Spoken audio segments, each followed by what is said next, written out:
శ్రీమాత్రి నమః. అందరికి నమస్కారం అండి. మహాలయ పక్షం గురించి నాకు తెలిసింది చెప్తున్నాను. అందరు చెప్పేది నాకు తెలియదండి. పండితులు చెప్తారు, వాళ్ళు చెప్పినట్టు ఫాలో అవ్వండి. కానీ నేను చెప్పేది కొంచెం డిఫరెంట్గా ఉంటుంది. ఇదేంటంటే నా అనుభవంతో చెప్తున్నాను అనమాట. ఇవన్నీ కూడా మనకు పితృదేవతలు చనిపోయిన వారు మనకి స్వప్నంలో వచ్చేసి భోజనం పెట్టమని అడుగుతారండి. అలా వచ్చి అడిగితే మాత్రము వాళ్ళకి ఆహారం ఖచ్చితంగా పెట్టాలండి. ఏ రోజని కాదు, మహాలయాలనే కాదు, మామూలుగా మహాలయాలకు కూడా వస్తారు.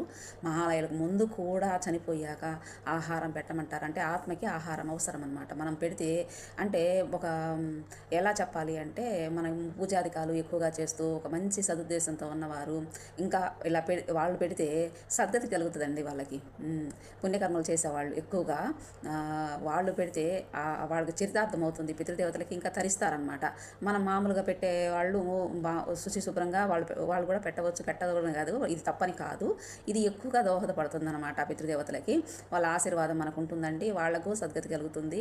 ఖచ్చితంగా పెట్టాలండి. ఇంకొకటి ఏంటంటే ఆదిత్య హృదయం చేయాలి. ఆదిత్య హృదయం నిత్యం పారాయణం చేస్తే కూడా ఈ మహాలయ పక్షంలో మనకి పితృదేవతలకి చేసినంత ఉంటుంది.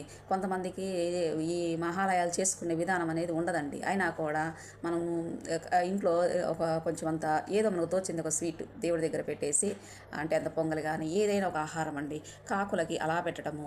ఎక్కడికన్నా మనము తీర్థయాత్రలకు వెళ్ళినప్పుడు అక్కడ మనకి ఏదన్నా అంటే కొన్ని ప్లేసెస్ ఉంటాయి కదండి, అక్కడికి వెళ్ళినప్పుడు తర్పణాలు వదిలితే వాళ్ళ పేరు మీద, ఇది ఏ దోషం లేదండి. తర్పణాలు వదిలితే వాళ్ళ అప్పుడు కూడా మంచిదండి అది అట్లా చేయడం ద్వారా కూడా. ఇది నాకు తెలిసింది. నేను మా అమ్మగారికి అయితే చనిపోయినప్పుడు ఆమె నాకు భోజనం పెట్టు అని 2 times వచ్చిందండి.